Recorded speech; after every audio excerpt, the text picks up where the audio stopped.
We've had our pancakes early this morning to get into the Fort Lauderdale Boat Show before it opens so that we can show you this, the world premiere of the Pearl 72. It's looking to build on the phenomenal success of the Pearl 62, which they've sold 22 of since it was launched, and it uses a very similar formula in that you have Bill Dixon doing naval architecture and exterior design and Kelly Hoppen doing her thing on the inside. And Pearl say that this boat effectively has 2 master cabins, and there's loads of other clever packaging details going on aboard this boat. The starting price is around $3.5 million excluding VAT. Let's go and have a full tour. I'm Jack Haines, welcome to YachtBuyer.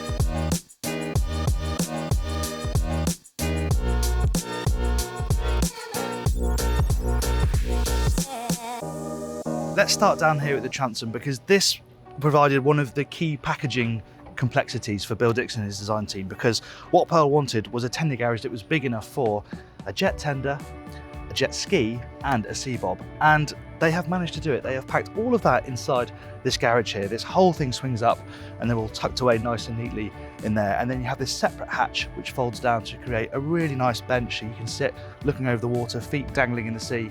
It's a really nice position. But on top of that, you've also got a hydraulic bathing platform which will be left completely clear, so you can just use it to get out of the water and there are no toys obstructing it. The other thing is you've got these drop down panels on both sides. I mean, this ordinarily is just completely wasted space, so why not make it into a nice wing section that you can walk onto from the bathing platform, tie your toys to, sit on, jump off. It's just a really nice bit of extra space that you wouldn't normally have. Heading up into the cockpit itself, you've got the deck shower down here, lovely substantial mooring gear back here, boarding gates on both sides, so if you're side 2 you can pop these open and really easily jump off onto the pontoon there.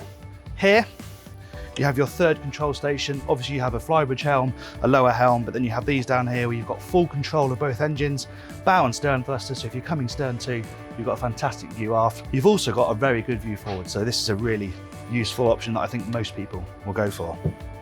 The cockpit itself, it's got this nice split table arrangement, so if you're not dining, you can have them separated, giving you space through the middle to get in and out, but they both fold right over and join in the middle, so you can make a really nice big dining space here. You've got these freestanding chairs that you can move around as well, so you can put people this side if you need to as well.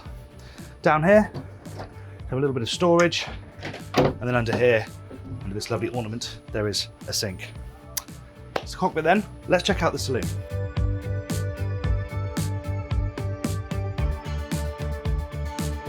Here we are there inside. What is a pretty breathtaking saloon. I mean, Kelly Hoppen has done some really amazing stuff in terms of interiors with Pearl before, but this is one of the most standout that I can remember thus far. This is a new style, it's called Indulgence. It's very clean, it's very modern, monotone, quite masculine. There are other options available, slightly warmer tones if you find this just a little bit too modern and clean for your liking, but it's certainly such a tonic compared to a lot of the stuff that you see from other manufacturers these days. It's so different, and it's what Pearl do. They set themselves apart with stuff like this. And this has a real super yacht vibe here. This freestanding furniture, incredibly stylish, but still very comfortable. Opposite this television that's really nicely mounted amongst this frame here. And there's still functionality here, so there's storage dotted along at eye level. You've got access to the electricity panel there, but it's all nicely hidden away.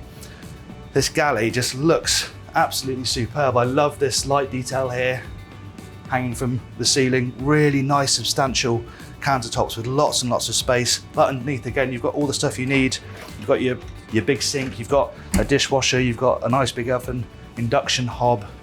Yeah, it's very stylish, but it's also very functional. The only thing about the galley is that you have to come across the way here to get to the fridge, which, like everything else, is really neatly concealed in the cabinetry. You've got little storage areas that pop out from here. You'll notice a staircase here, we'll get onto that in a minute. That's the guest cabins down there. Then there's a bit of a step up to the helm, and you have another Pearl trademark, which is the fact that the windscreen peels right back over here. So you have an amazing amount of natural light coming down into this area. It creates this sort of atrium feel, because you need the blinds just to keep the heat of the day out, make sure the air conditioning is not working too hard. But again, it just really brings all that lovely natural light into this area. Now this is hull number 1, it's not been in the water very long, there are a few changes to make. One of those is to raise the height of these helm seats, because at the moment, for me it's 6 foot, These are a little bit low, but they are going to raise both of these up to give you a better view forward. That said, there's a bolster section, so you can very easily stand and drive, and that is a really nice view. And it's a nicely organised helm station. You've got your twin MFDs, which is going to feed through your boat information, navigation, radar, etc. The only thing that slightly lets the side down is the very chunky, slightly 80s looking MTU control panels. In a world where most things are going glass bridge and it's all beautifully uniform, those do stand out a little bit like a sore thumb. What else? We've got a side door here, giving you great access out to the decks if you want to be part of the crewing party and for communication forward. But as you probably noticed, we've got split staircases down to the accommodation here. So let's start with the guest cabins.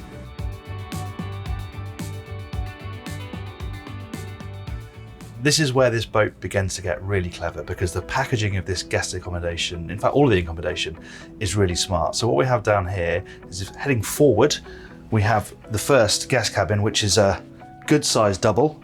A double bed in here, big wardrobe behind the door here. Obviously it has its own ensuite with a separate shower cubicle. It's got this nice big hull window above the bed, so you've got lots of natural light being drawn in.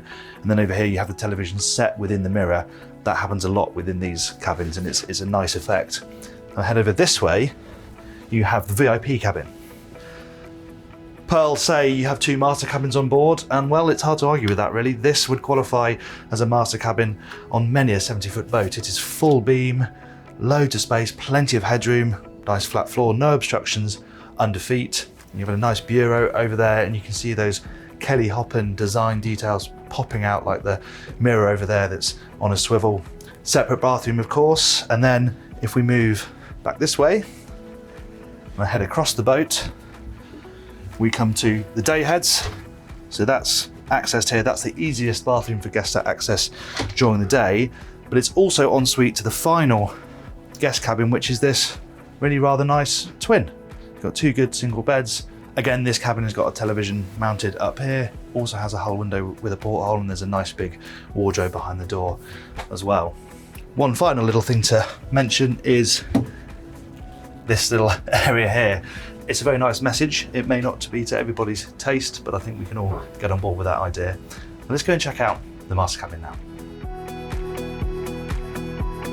Well, yeah, here it is. The second master cabin, to use Pearl's parlance, and everything really comes together here. This decor sort of slaps you in the face. It's got this amazing Art Deco feel in here that does look absolutely fantastic. And it's a great space as well. Plus they haven't forgotten the practicality. So there's a huge amount of storage on the way in here. There's another big full hanging locker over on the other side. And because of the orientation of the bed, it's very easy to move around it. You've got this nice little perch here. There's some storage dotted around underneath as well, and they've even managed to work in some sort of head level windows here, so you get some natural light coming in. You can see out onto deck past the bow. That's a really nice effect. And of course it's also very private, because your guests are all the way down the other end of the boat, so you can either put the family down there and you stay in the other master cabin, put guests up here, or if you want to have a bit of privacy away from your guests, then this is just an absolute oasis. And of course it has a separate and very big bathroom as well. It's a really impressive space. But now let's head up on deck and see what's going on up there. Here we are on the side decks then, and you have this really striking glazing down the side of this boat, and it sort of connects with the hull windows via this glazed area here in the bulwarks. And the other effect of this is that you have unbroken sight lines from the saloon through over the water, so they connect really nicely from inside to outside through these. But you still have a nice railing to grab onto. Yes, they're quite low, but it's very substantial. And then as you move forward, you've got a really nice tall railing here. Feels very safe and secure from this point onwards. And then what is a really lovely foredeck, there's a bit of a step up to give some headroom down below, but this is a really proper living space with a huge table that again drops down almost flush, and then you can put a cushion on there and extend the sun pad even more. But if I just open this up, you can see this is more than just a coffee table. That is a proper little dining space if you want it to be. Then you have pure sunbed forward, this nice bench here. We've got some cup holders and the old pop-up lights that are so ubiquitous. And then you have some nice storage here on both sides where you can chuck lines, things like that, covers for the seats, etc. You have these drop-down carbon fibre poles, and you have a canopy that's actually set very high to give you a bit of shade in this area when the sun is at its highest. One final thing to point out up here is the very clever use of lighting at deck level. You haven't got individual little lights dotted along. You've just got one long strip that runs almost all the way down the side deck and around the cockpit. It's a really effective use of this type of lighting, and I imagine it looks very, very nice at night. Right, from here then, let's head up to the final outdoor living space, the Flybridge. Up to the Flybridge then, and it really does feel like this could be from a much bigger boat. It feels incredibly substantial, it's very spacious, and I like the layout, the mix of freestanding furniture aft and the fixed stuff further forward. This creates a sort of terrace area overlooking the back end of the Flybridge. It's nice that you've got see-through glass area here as well, so you have a nice connection to the water when you're lying on this double sun pad here, which has shade from this shade that pulls out automatically from the back of the hardtop moulding. And this hardtop is a really nice big piece, very substantial, and you've also got a sunroof here as well, so you can open up this central area to the elements if you want to. And slap bang in the middle of the boat, this is where you serve your guests. You have a nice big dinette here opposite this bar area. This has got twin fridges, ice maker, grill, sink, nice little area here to line up your drinks. And this is a nice space as well, because in this form you can use it as a little drinks area. Of course, these seats are in a good place for people to keep those at the helm company when the boat's moving along, but at the touch of a button this also drops down. There's an infill cushion and you can create a sun pad here as well, and obviously with the sunroof back, that really is right underneath the sunshine. The helm station itself is very clearly laid out. It's classy and clear, easy to use. You've got all your information here that you need to command the boat when you're out on the water. You've got the throttles out on the plinth, which is quite nice, so they come out towards the person sitting at the helm. You've got control for your bow and stern thruster up here, and separate helm seats too, which will work really nicely because you can adjust them independently. And what I have noticed as well is there's a nice tall windscreen. A lot of the time the windscreens are a bit of an afterthought. They're more stylistic than there for function, but this is nice and tall and should offer some decent protection from the breeze. The last space to check out is the crew area in the engine room.